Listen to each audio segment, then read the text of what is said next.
Qué lindo es saber que uno puede confiar en el Señor y darle al Señor toda su vida. Algunos esperan mucho para darle la vida al Señor. Algunos esperan tiempo y dicen, no, todavía tengo mucho por vivir, por disfrutar y darle lo último de sus años al Señor, y no saben lo que se pierde. Porque todo aquel que entregó su vida al Señor se hace la misma pregunta: ¿por qué no lo hice antes? ¿Por qué no lo hice antes? Aquel que realmente conoce al Señor y se entrega al Señor lo disfruta en todo tiempo. No así aquel que pretende tener algo de Dios, aquel que solamente quiere los beneficios de Dios sin entregarse a Él. Y los tiempos que estamos viviendo como iglesias cristianas, tenemos que tener mucho cuidado porque es un riesgo muy peligroso en el que estamos todos inmersos. Esa gran ansiedad que muchos tienen de tener los beneficios de seguir a Dios, pero no estar dispuesto a entregarse por completo a Él. Querer la gloria de Dios, pero no pasar por la cruz, no pasar por la tumba, no pasar por los tiempos dolorosos. Querer las riquezas del Señor, pero no estar dispuesto a entregar y dar a otro lo poco o mucho que uno tiene. Por eso conocer y ver la gloria de Dios no es solamente una cuestión del futuro, sino que lo podemos vivir y contemplar ahora. La misma palabra de Dios nos enseña que aquellos que han visto a Jesús, que han visto al Hijo, dice, han visto al Padre, han contemplado la gloria de Dios. Si tú has entregado tu vida a Cristo Jesús, la gloria de Dios te rodea todos los días. Porque la promesa de Cristo Jesús ha sido, yo estaré con ustedes, ¿cuándo? A veces, todos los días hasta el fin del mundo. Algunos creemos, algunos pensamos que Jesús va a estar esperándonos en el fin del mundo. Algunos cambian esta frase y de alguna manera piensan así: yo estaré con ustedes el día del fin del mundo. Y Jesús dice, yo estaré con ustedes todos los días hasta. No es solamente una cuestión de futuro. Cristo Jesús es del presente, de nuestro diario vivir. El diario vivir todos los días podemos contemplar la gloria de Dios. Qué picardía, qué pecado cometemos cuando dejamos a Dios para el futuro, cuando no pensamos que Él está con nosotros todos los días. Por eso me gustaría que meditemos en este pasaje de Lucas capítulo 15. Es uno de los pasajes que de alguna manera puede resumir toda la misión de Cristo Jesús. Es un capítulo que resume todo lo que Jesús estuvo enseñando en su ministerio entre nosotros. Capta toda la idea de Jesús, el por qué, el para qué y cómo se realizan las cosas. Maravilloso capítulo. Yo sé que algunos que estuvieron presentes la última vez que vine a predicar habrán dicho, deben pensar lo siguiente: la vez pasada predicó de 2 versículos y predicó 1 hora, y ahora va a leer todo un capítulo. Y dice, ¿cuánto va a durar? Le prometo durar lo mismo. ¿Sí? Lucas capítulo 15. Antes de leer, présteme atención a lo siguiente. Le voy a dar algunos secretitos, así como a veces uno le da unos secretitos antes de que vaya a ver una película. A ver, algunos te arruinan la película cuando te dicen lo que pasa al final, ¿no? Pero acá le quiero dar algunos detallitos como para que agarre el principio y el final le queda a usted y pueda entender con mayor fuerza lo que dice este capítulo. Este capítulo nos cuenta 3 historias. Lucas escribe y cuenta de la boca de Jesús estas 3 historias. Pero es una sola historia, es una sola parábola. Arranquemos de allí. No son 3 parábolas. Es una sola parábola en 3 capítulos, podríamos decirlo así, en 3 historias distintas, pero que nos enseñan lo mismo y van agregando algo más, otra característica del amor de Dios. Pero es una sola parábola. Cuando lo cortamos y nos quedamos solamente con una parte de la historia, nos estamos perdiendo mucho. Por eso tenemos que leerla de alguna manera las 3 juntas para entender todo lo que el capítulo nos está enseñando. Allí al principio, en los primeros versículos, está la llave para entender todo. No le voy a decir cuál es la llave, usted la va a descubrir cuando la leamos. Hay una llave que abre la mente de todo lo que va a decir este capítulo. Ahora sí, ¿está conmigo? Lucas capítulo 15, vamos a leer lo que dice el pasaje. Se acercaban a Jesús todos los publicanos y pecadores. ¿Para qué? Para oírle. Y los fariseos y los escribas, ¿qué hacían? Murmuraban diciendo: este a los pecadores recibe y con ellos come. Me voy a detener un ratito nada más para hacer este punto. ¿Con cuál de los 2 grupos usted se identifica más? Sea sincero, no tiene que levantar la mano, no me tiene que decir, usted en su corazón, usted solo, ¿con quién se identifica más? ¿Con los publicanos y pecadores o con los fariseos y los escribas? ¿Cuál le gusta más? Está peligroso, ¿no? Pero los fariseos sabían mucho de la palabra de Dios, sabían mucho de la ley, eran los maestros de la ley, eran los líderes religiosos del pueblo de Israel. Y los otros, los pecadores. Ah, sí, ese soy. Bueno, sí, espero, hermanos. No es lindo el grupo, no tiene lindo título el grupo, ¿no?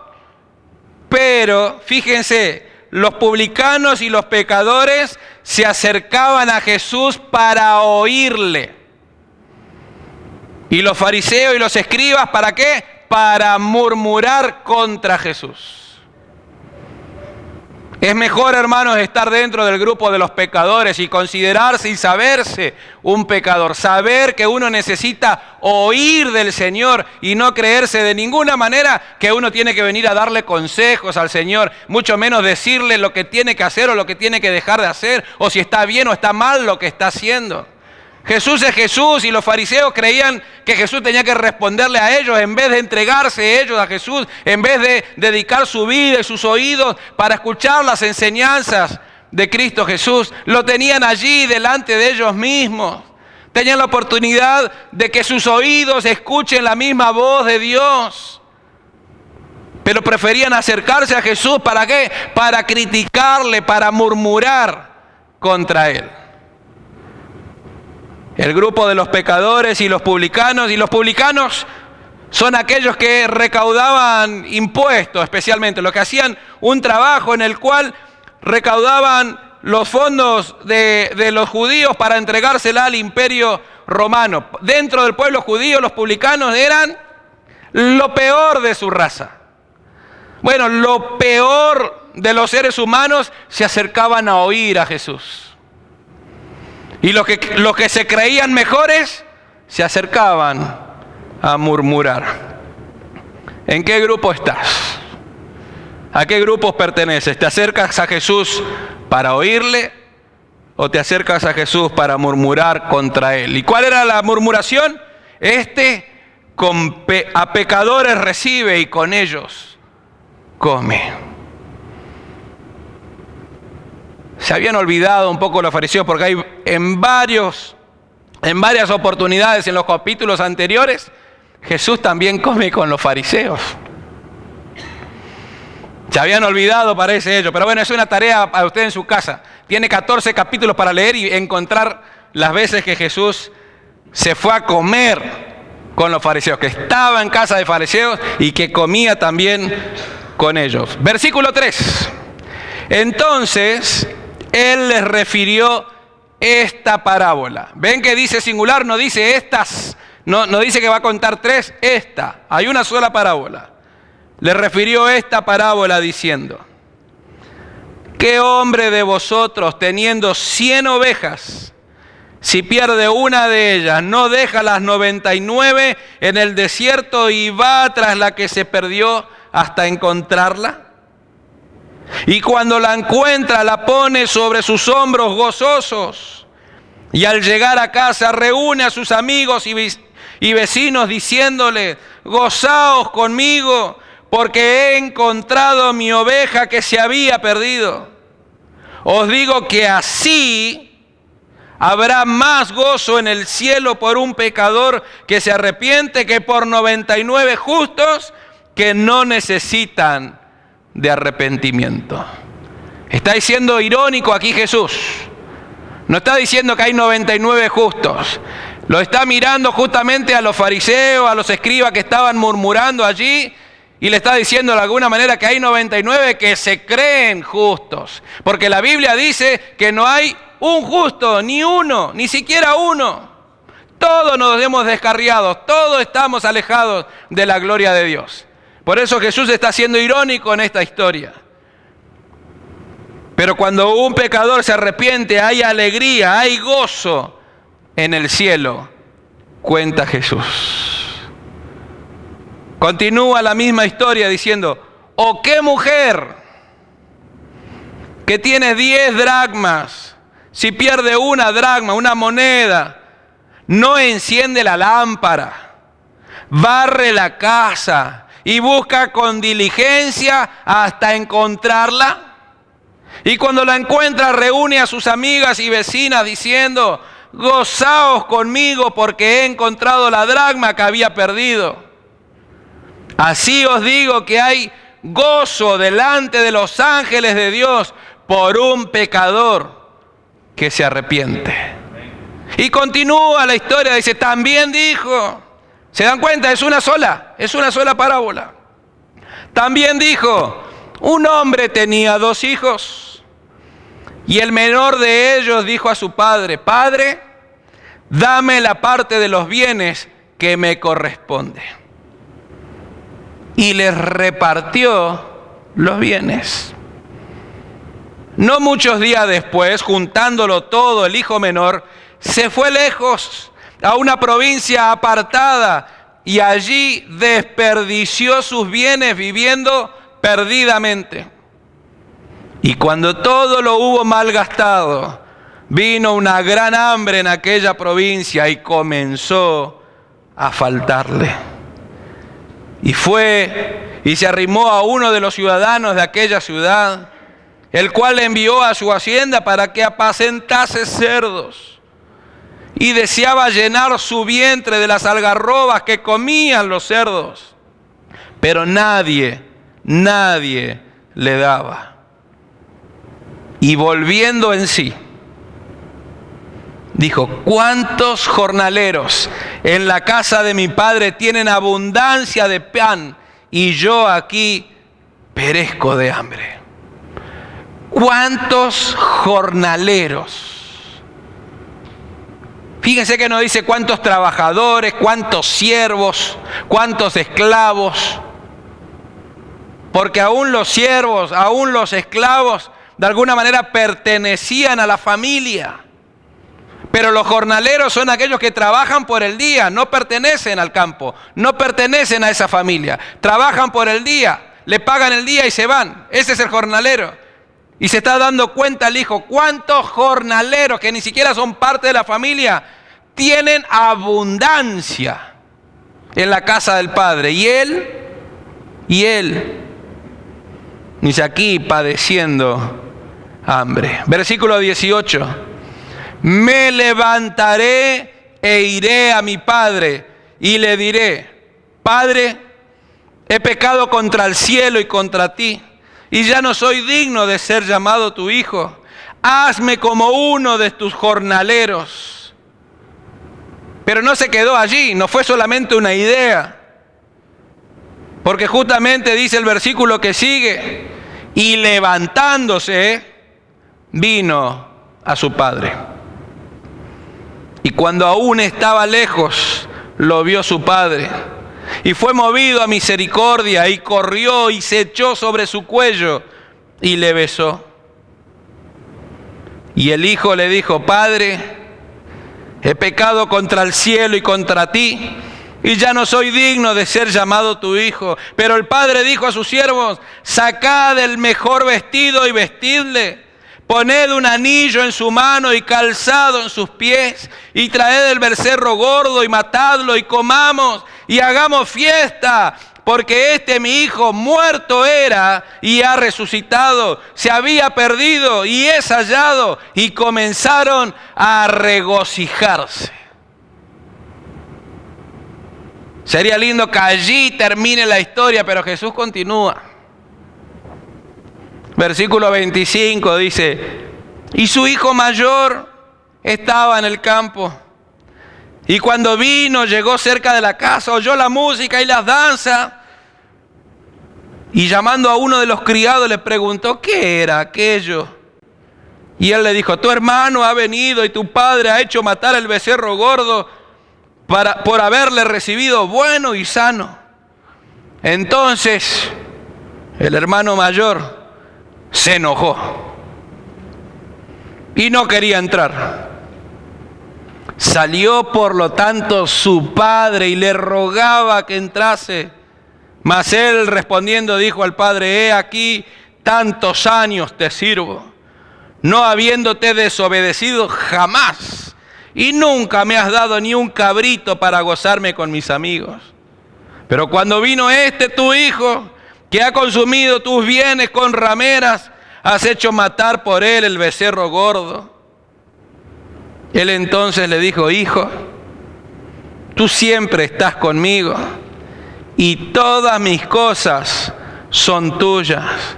Mas era necesario hacer fiesta y regocijarnos, porque tu hermano era muerto y ha revivido, se había perdido y es hallado. Alguien describe estos versículos como la historia mejor contada en pocas palabras. Recorre emociones, recorre lugares, recorre situaciones, relaciones, de manera muy gráfica, muy profunda, en muy poquitas palabras. ¿Hay algún mexicano por aquí? ¿No? Bueno, entonces puedo hablar mal de los mexicanos. Si sería una novela mexicana, duraría años esta historia. Y Jesús la cuenta en pocas palabras. En pocas palabras. Cuán importante es conocer este Padre, este tipo de Dios. Dios anda buscando siempre lo perdido. Los fariseos, los escribas, hablaban y predicaban el perdón de Dios, pero de ninguna manera estaban dispuestos a pensar ni a creer que realmente Dios saldría a buscar a los pecadores. Pensaban de alguna manera: bueno, si alguno llega arrepentido delante de Dios, puede ser que Dios le perdone, pero la verdad que nosotros no queremos perdonarle. Bueno, y si por ahí llega a tener el perdón de Dios, pero pensar que Dios salga a buscar al perdido, eso estaba totalmente fuera de ellos. Por eso no podían entender a Jesús y los miraban y murmuraban contra él: comes con pecadores. ¿Cómo se va a llamar hijo de Dios si come con pecadores? Se junta con ellos, de ninguna manera.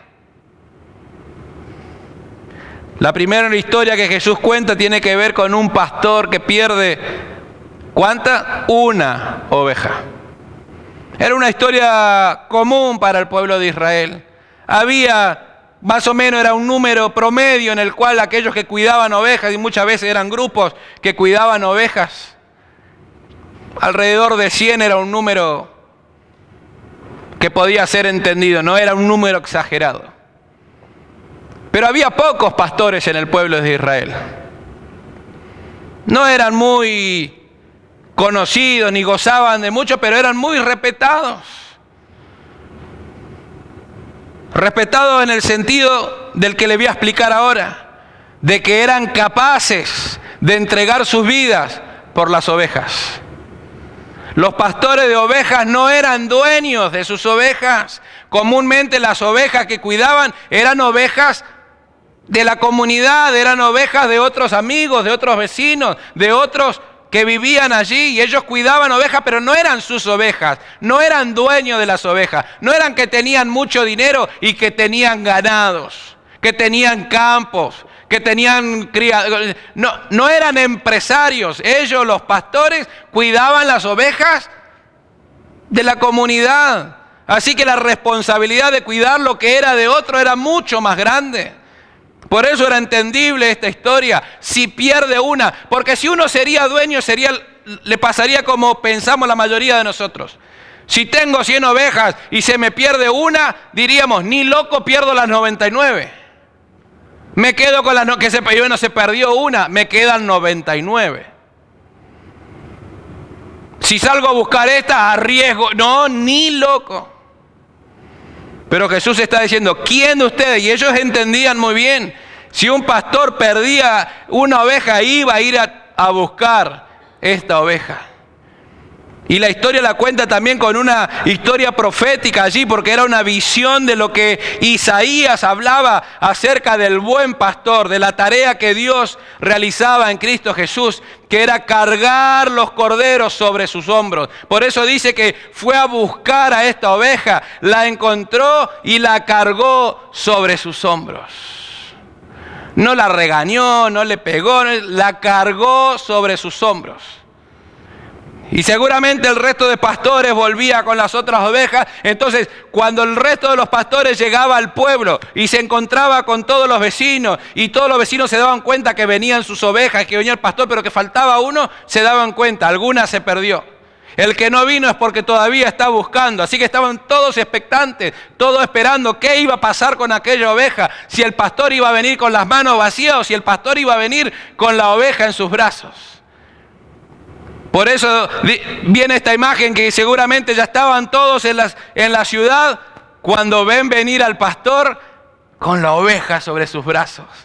Por eso los reúne a todos y les se alegra, y ya estaban todos haciendo fiesta porque habían encontrado la oveja que se le había perdido. No era la oveja del pastor, era la oveja que le pertenecía a ellos. Y el pastor la fue a buscar. Hay palabras que se repiten en la historia. Hay algo que se había perdido. Hay algo que es encontrado. Y hay alegría, hay gozo, hay fiesta. Y cuando nos habla de la alegría, de la fiesta, en la primera historia dice que así hay más gozo en el cielo. En la segunda nos dice que así hay gozo en los ángeles, en la presencia de Dios. Habla de los cielos, habla de los ángeles, de todo lo que forma parte del cielo. Y en la última historia, en la del Padre amoroso, dice que así se alegra Dios mismo, que así se alegra el Padre. Dios mismo se alegra de esa manera. Por eso necesitamos ver las tres historias para darnos cuenta cuán importante es para Dios aquello que se ha perdido. Lo busca hasta que lo encuentra. Se habían perdido tenía 100 y se perdió una. Y para Dios es más importante una que 99 que se crean que no necesitan de Dios. La segunda historia reduce el número y dice 10. ¡Qué mujer! Y seguramente mientras contaba la historia había mujeres entre ellos. Así que las mujeres también se sintieron identificadas en esta historia diciendo, ¿quién? Si una mujer se pierde una moneda, no la va a buscar. ¿Hasta dónde o hasta cuándo? Hasta encontrarla. Ahí está la diferencia de lo que hace Dios y lo que hacemos nosotros. Dios busca hasta encontrar. Nosotros buscamos para disimular que estamos preocupados. Los que somos padres aquí, si llegamos a ser padres de adolescentes, saben muy bien lo que le estoy diciendo. Cuando un adolescente, un hijo adolescente dice, ¿dónde está? Y la madre le explica, está allí en el cajón, no la encuentro. Y va la madre con los ojos cerrados, le hace así, mira, ¿no estaba antes? ¿Cómo que no estaba? Ahí estuvo siempre. Porque buscan, pero no buscan para encontrar. Dios busca para encontrar y Dios busca hasta encontrar. Y si la madre dijo que está allí y llega a abrir y no está, dice, ¿cómo que no está? Y empieza a abrir todo. Y hasta que no la encuentre, puede pasar toda la noche y va a seguir buscando. Se va a dormir toda la familia y no duerme. ¿Dónde la dejé? ¿Dónde la dejé? ¿Dónde? ¿Será que así son las mujeres? Buscar hasta encontrar. No hablemos de marido, ¿no? Pero bueno, dejémoslo.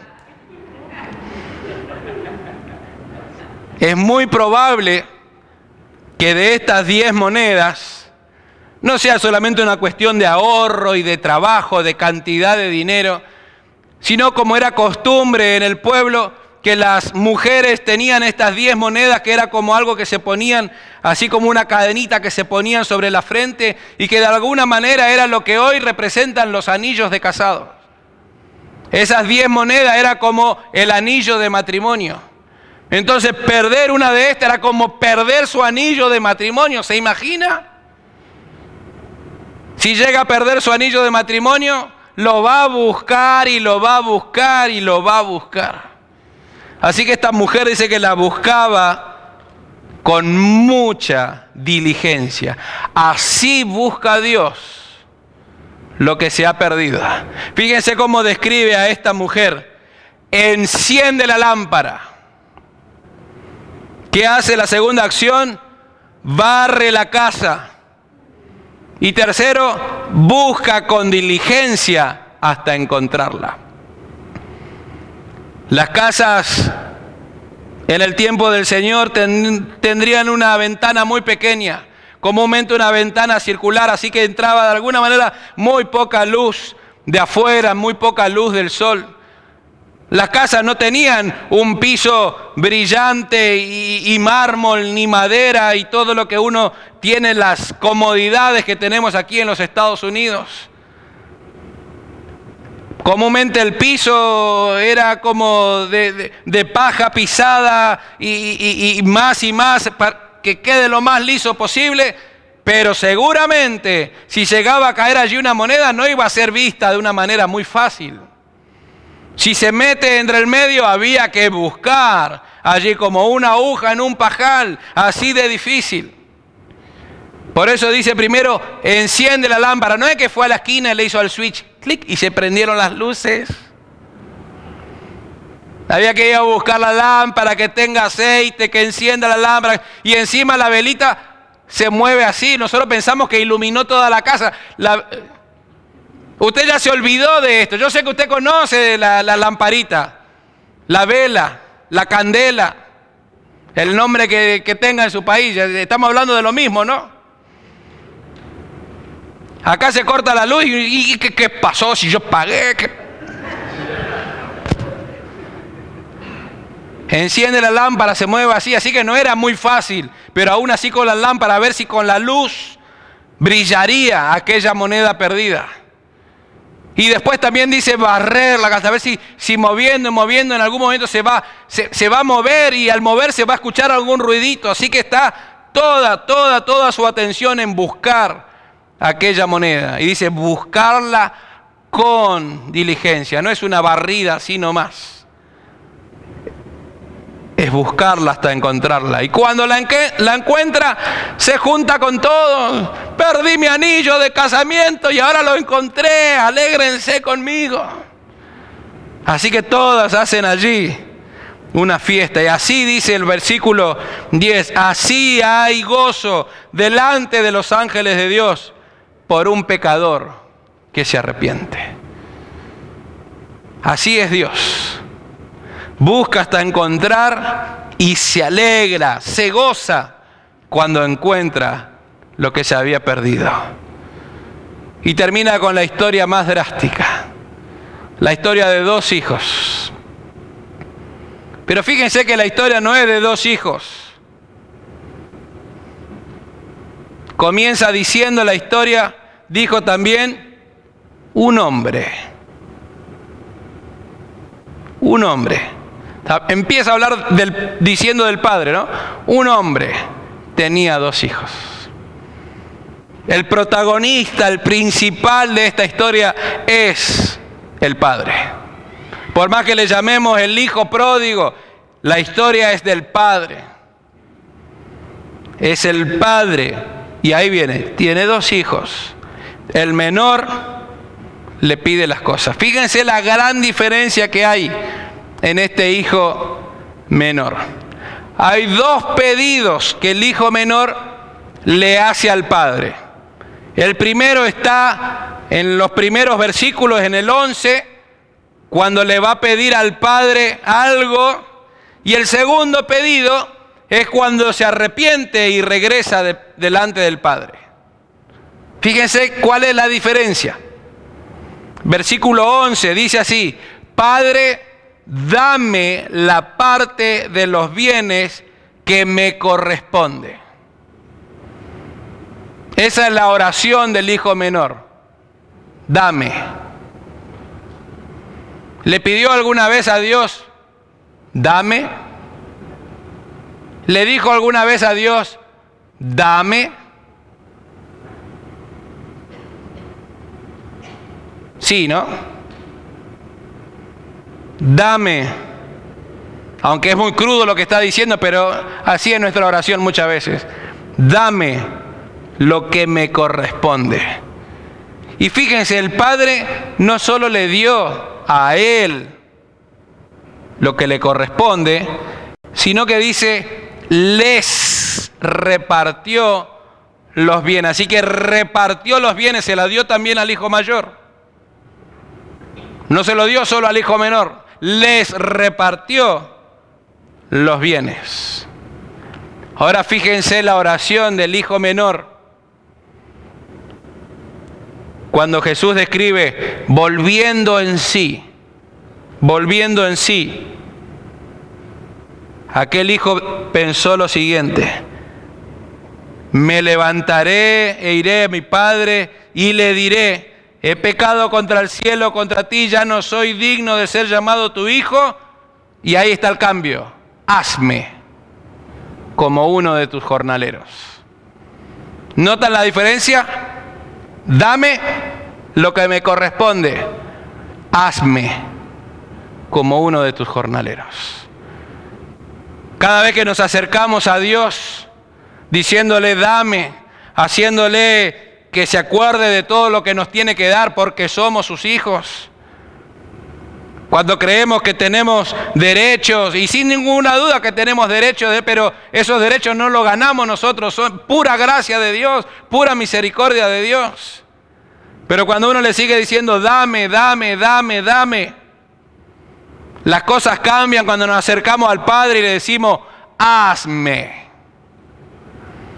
Porque lo que el Padre quiere hacer es cambiar, transformar nuestras vidas. Nuestros padres amorosos, misericordiosos, nos va a dar más de lo que necesitamos. La palabra de Dios afirma una y otra vez que Él nos da mucho más de lo que necesitamos. Nos da abundantemente, como el padre de esta historia. El hijo le pidió y el padre se lo dio.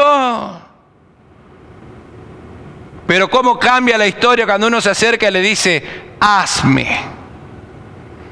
Esa es la diferencia que tenemos que tener hoy.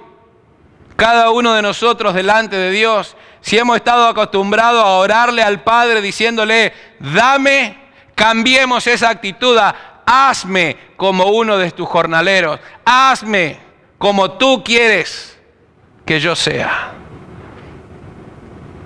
Y fíjense que aquel hijo, eso es lo que pensaba decirle, ¿no? Hazme como uno de tus jornaleros. Y levantándose vino al padre, y cuando estaba aún lejos, el padre lo vio, fue movido a misericordia, corrió, se echó sobre su cuello y le besó.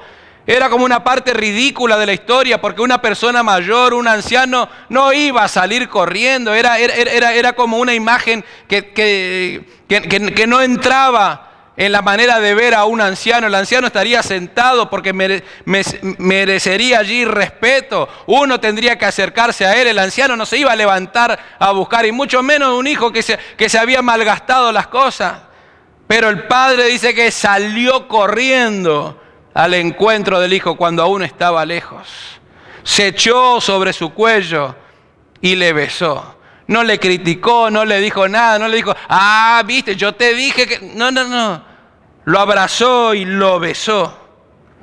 Y mientras estaba allí, el hijo le dijo, Padre, he pecado contra el cielo y contra ti, ya no soy digno de ser llamado tu hijo.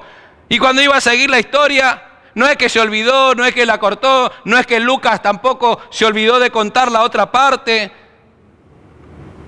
ni pudo decir más, que el padre lo interrumpió diciéndole, traigan el mejor vestido y pónganselo, traigan anillo y pónganle el anillo, traigan calzado y pónganle calzado, maten el becerro más gordo, el que está preparado, y hagamos fiesta.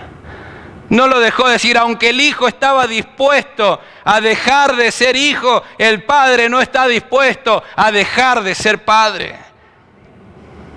El padre es padre y va a seguir siendo padre del hijo menor y del hijo mayor. El padre está alegre, está gozoso, porque el hijo que se había perdido ha vuelto. Dice, estaba muerto y ha vuelto a vivir.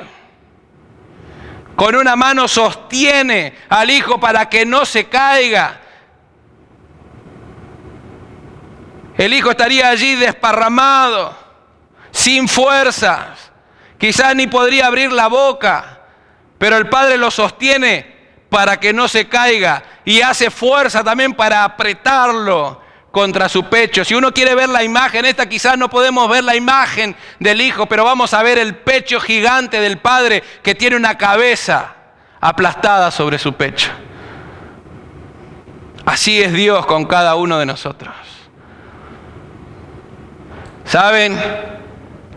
Ese mejor vestido que pide el padre, seguramente era su vestido, porque el padre era digno de tener el mejor vestido, la mejor túnica. No sería la túnica de otro, ni siquiera sería la túnica del hijo mayor, seguramente es su propia túnica. Porque sería algo indigno que el padre tuviera una túnica y que un hijo tuviera una túnica mejor que la de su padre. Así que la mejor túnica, traigan y póngansela. Y él vino con ropa haraposa seguramente, después del tiempo que estuvo lejos de la casa, y le da el mejor vestido. Traigan el anillo. El anillo era el símbolo de ser parte de la familia, de firmar los contratos. Cuando había un contrato, había una compra, había una venta, había un arreglo. El anillo era la marca de la familia, era el administrador de la familia. Le da una vez más la posición. No lo hace uno de sus jornaleros como él pensaba hacerlo. No lo manda a trabajar a otro lado. Le da el lugar que le corresponde siempre. Le da el anillo de ser hijo. Tráiganle calzado a sus pies. Quizá algunos pensemos, y lo vio con los zapatos rotos y se cámbianle los zapatos. No. El calzado era lo que diferenciaba a los hijos de los siervos. Los siervos podían ser parte de la familia, pero no usaban calzado. Si alguien veía a alguien con calzado, sabía que era hijo, que era parte de la familia. El calzado diferenciaba a los hijos de los siervos. Habría muchos en aquel lugar, en aquella casa, muchos que pertenecían a esa familia porque eran siervos de esa familia. Pero ninguno de ellos usaba calzado. El calzado solamente lo tenía el padre, el hijo mayor. Y ahora dice, tráiganle el calzado a mi hijo.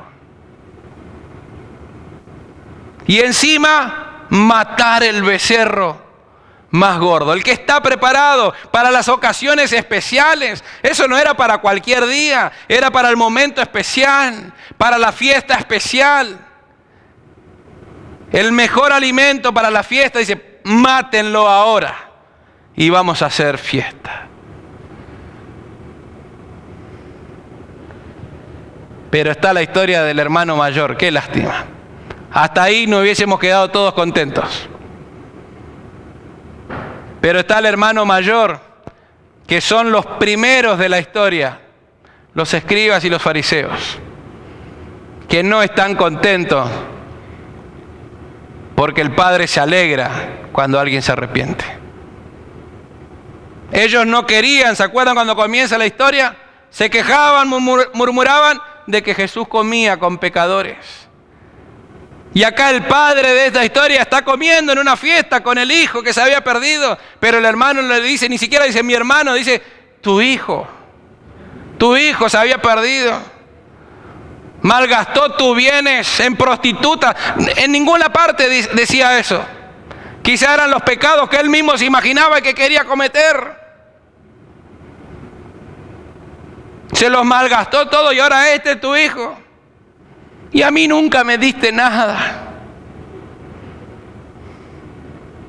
El hermano mayor nos hace acordar que podemos estar en la casa, pero nuestro corazón está muy lejos del Padre.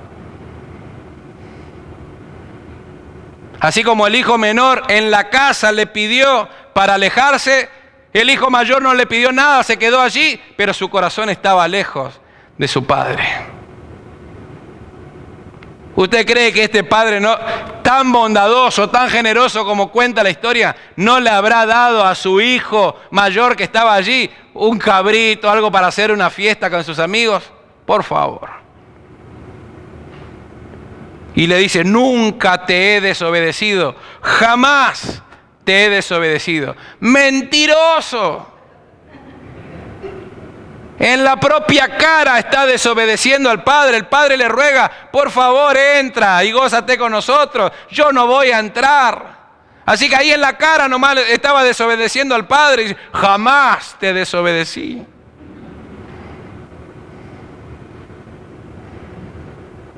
Ahora le hago una pregunta para ir terminando.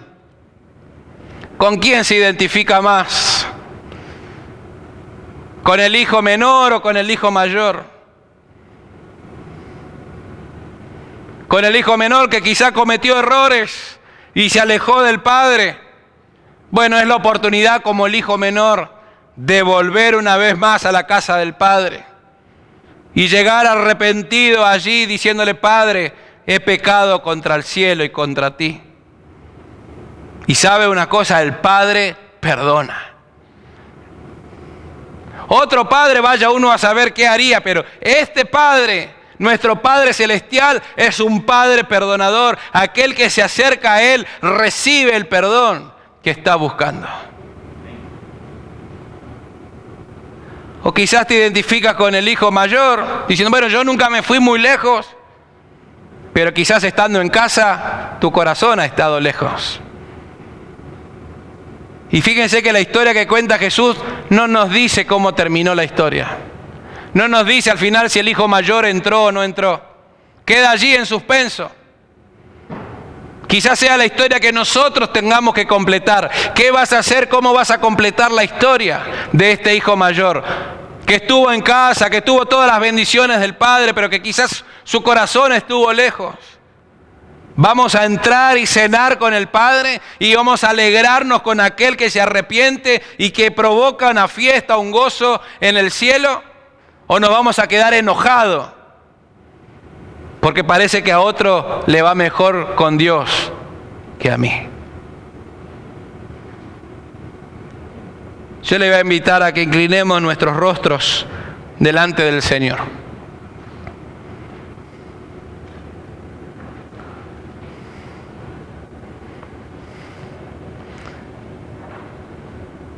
Cristo Jesús tan bondadoso,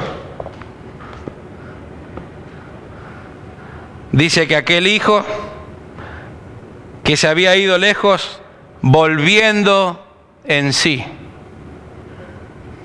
Volviendo en sí. Quizás eso es lo que necesitamos hoy. Volver en sí. Darnos cuenta de la realidad en la que estamos viviendo. Y comenzar a pensar, ¿cuántos en la casa de mi Padre gozan de abundancia de pan y yo aquí tengo hambre?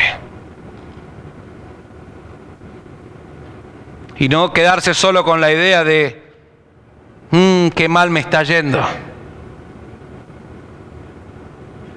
sino hacer como el hijo menor hizo, se levantó y fue al Padre. Esta es tu oportunidad en esta tarde, de levantarte e ir a la casa del Padre. Y te puedo asegurar que, como cuenta la historia, antes de llegar, el Padre va a correr a ti. Estando aún lejos, el Padre corrió a su encuentro. Se echó sobre su cuello, lo abrazó y lo besó. No te vayas de este lugar sin la seguridad y sin escuchar la voz de tu Padre Celestial diciendo, pónganle un vestido nuevo, pónganle la mejor ropa, traigan el anillo porque este es mi hijo, pónganle el calzado porque este es mi hijo. Y hagamos fiesta, porque el que estaba muerto ha vuelto a la vida. El que se había perdido es encontrado. Señor, gracias por tu amor, por tu misericordia, por tu paciencia con nosotros, por amarnos sin merecer para nada de tu amor. Señor, gracias por habernos recibido como tus hijos. Aun cuando no lo merecíamos, tú nos llamas tus hijos. Señor, gracias porque podemos levantar nuestra voz, nuestro clamor a ti y llamarte Padre. Padre. Señor, yo te ruego que en esta tarde nadie se vaya de este lugar sin tu abrazo y sin tu beso de reconciliación. En el nombre de Jesús. Amén. Amén. Que el Señor nos bendiga.